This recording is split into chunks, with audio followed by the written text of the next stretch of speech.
Oh, congratulations, you've found it, the hidden video. Well, I say hidden, I mean, it's a link in the video description, but there's a lot of people that are unable to find the video description, whether it's just down to their own sheer incompetence or the fact that they're on an interface where there is no video description. So that puts you in a very small minority. Now, what happens here is you're not getting a proper video. This isn't like a full extra video. This is just an explanation of a part that I've taken out really of the main video. I mean, this was never in the video, but I've moved it and made this video after the other one. The other ones I've uploaded already and edited it and all the rest of it, but this is getting too complicated already. Let me explain what's going on.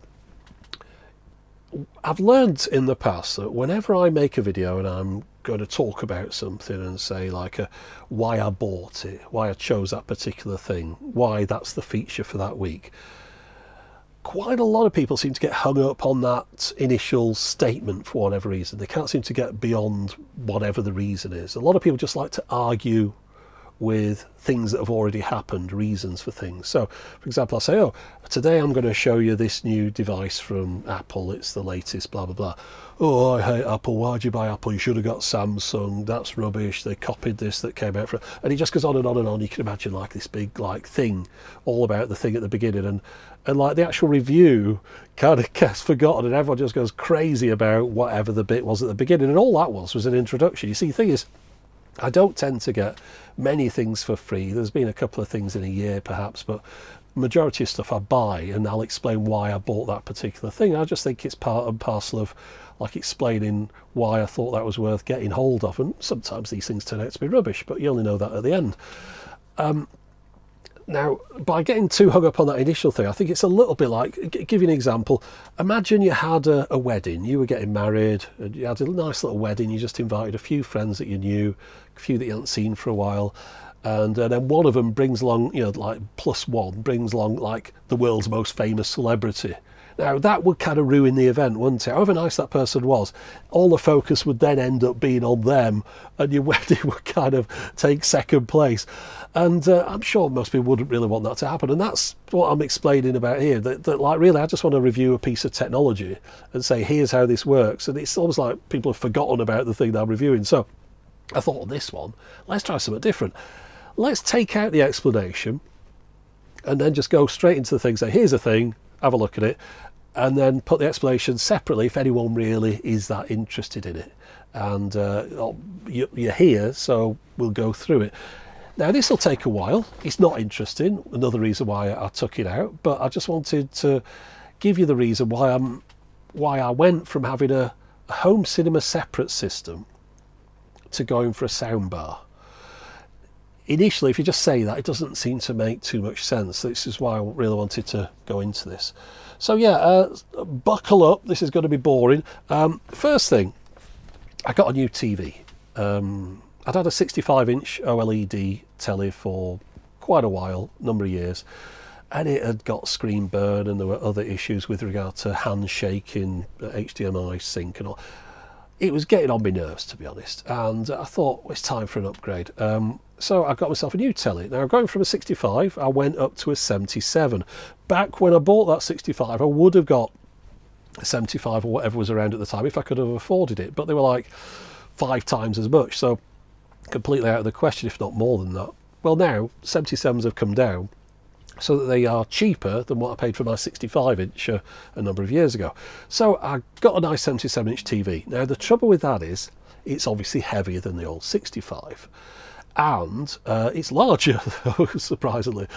And there's only me and the missus in the house, and therefore anything that we kind of install or whatever, we tend to have to do ourselves, especially at the moment during the events. You don't want too many people calling round and that. And I wouldn't even know who to call. So I'd mounted the old one on the wall, a 65-inch. It was on a special mount that was for that TV. You could like tick a box and get the mount that fit that particular TV. So now I've got this new, heavier, bigger television. It wouldn't have fitted on that mount. I think the screw holes are in the same place, but it wasn't designed to support that amount of weight. So I need to take that one down, put a new mount up on the wall, with all the hassle that entails, trying to get it dead centre and perfectly level and things, drilling holes, getting dust everywhere, before I could mount this one on the wall. And then, with there just being the two of us, we'd have to kind of try and lift this up. And really, you need 3 people, I think, to put a big TV on the wall, because 2 to sort of offer it up to the mount, and then another one to like reach around the back, put the HDMIs in, put the coax in and the optical out and all that kind of stuff, all that business, the power lead, while the other 2 are still holding it, going, and then they go, right, I've got them in, you go, right, and then you put it on the mount. That's how it would work for me anyway. With there just being the 2 of us, we've got one at either end holding the telly and no one doing the cables in the middle. And besides which, when we tried lifting the thing around, it was way too heavy really for the missus to, I mean, I'm no great He-Man guy, I mean, it puts my back out, but we'd have to lift it higher than it would have been comfortable for her to get it on this mount. So, reason number 1, new television. New television that can't go on the wall, or it would just be too much hassle at the moment. So, TV goes on the cabinet. Now, the cabinet previously just had a big centre speaker on it for the separate AV system. You know, stereo, centre, blah, blah, blah, blah, blah. Well, if the TV goes on here, that centre speaker that was like this size couldn't go on there as well. It would block out the screen at the front. And the way that the stand is on the telly, it couldn't fit on top of the speaker or anything like that, because it's a big, long stand that goes front and back due to the size and weight of the TV. They have a big stand with quite a lot of weight in it.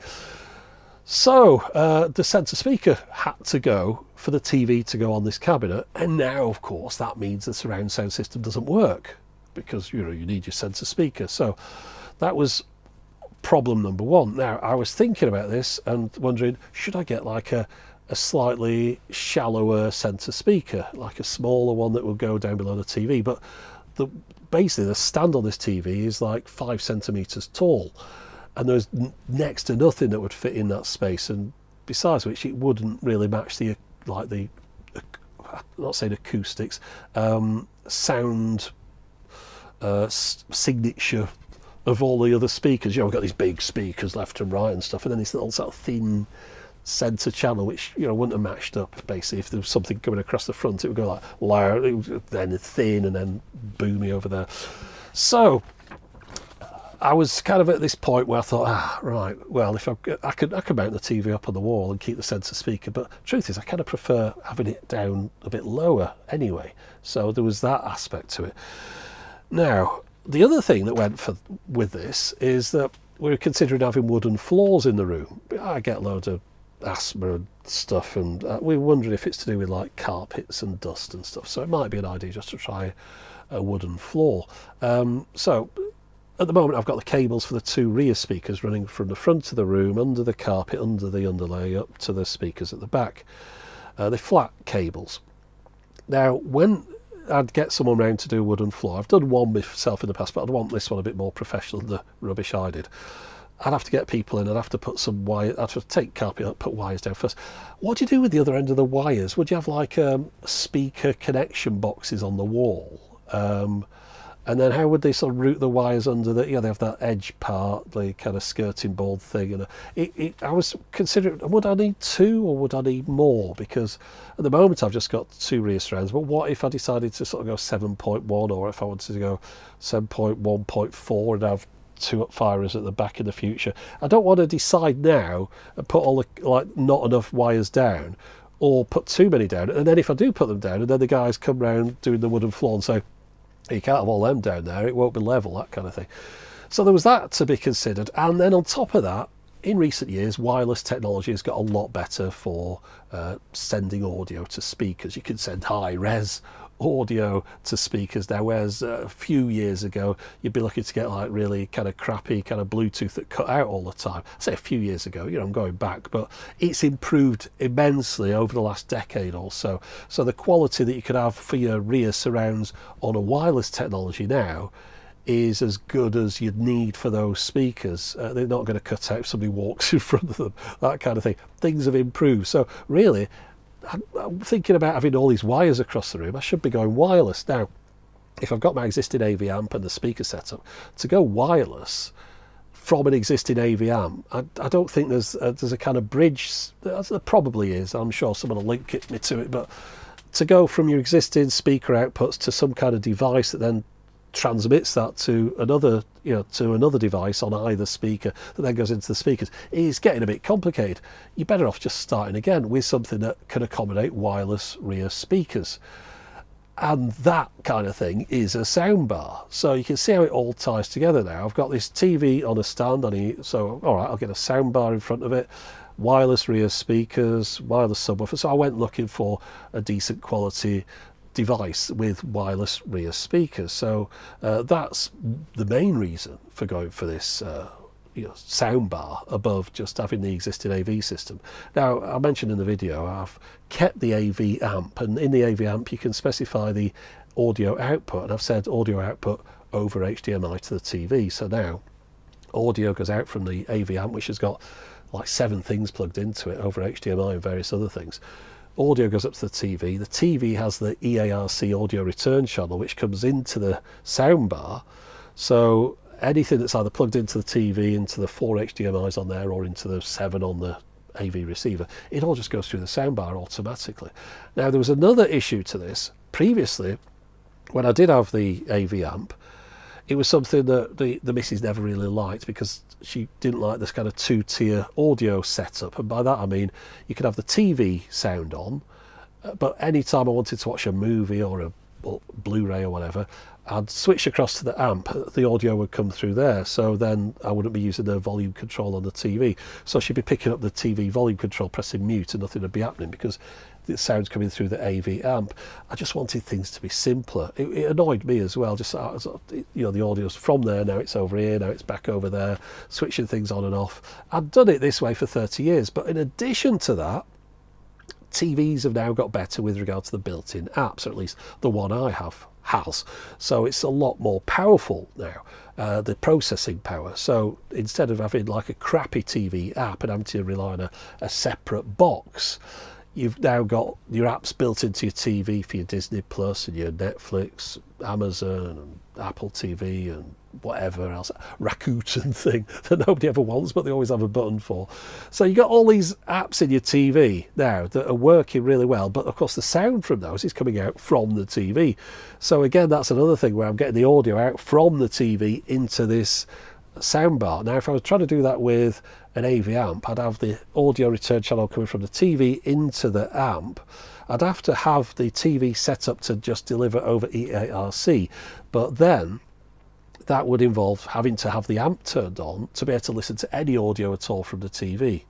With the TV settings, you can choose to have EARC only or dual audio, and dual audio can go over a 3.5mm or over an optical out, but by going over optical out you don't get your full Atmos sound. It kind of downgrades it to one of the lower standards, like Dolby Digital 5.1 or whatever. It doesn't go to True HD and that kind of thing.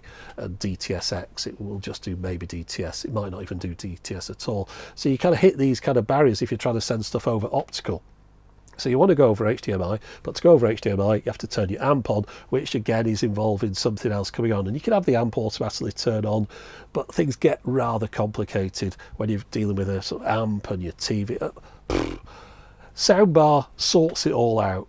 What happens with a soundbar is all the audio that is for the thing that you're watching on the screen comes out of the soundbar automatically. You turn your TV on. I was looking for a remote control, I thought I had one down there, but you turn your TV on, the soundbar turns on, the audio comes out through the soundbar, and in this case through the accessory speakers automatically.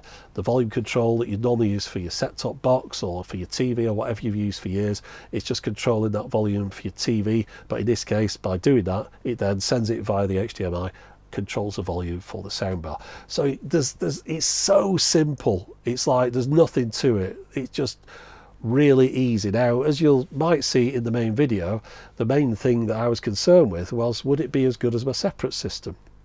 I've been using separate speakers as a surround sound and an amp and all that for probably 30 years now, maybe getting on for anyway.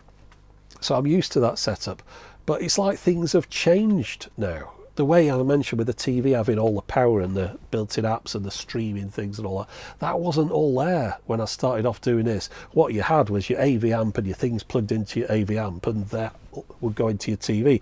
Now it almost like it's coming the other way, with everything being these streaming apps, and it's been built into the TV. The audio is coming from the TV out, so you might as well just change the audio that comes out of the TV into something better, which is a soundbar, rather than sending it back out via an AV amp, which has all those inputs on it, which for a lot of people they're probably not even using nowadays. They're just using the TV sound for whatever's going in there. Now in my case, not enough inputs on the TV.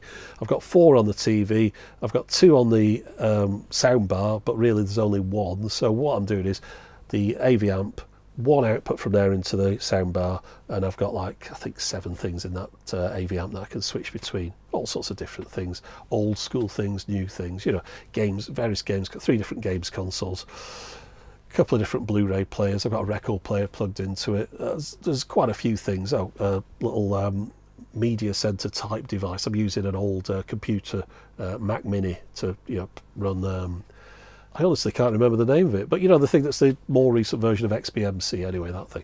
So I think that's everything on my list. Yeah, that's it. So basically that's why I've gone to a soundbar.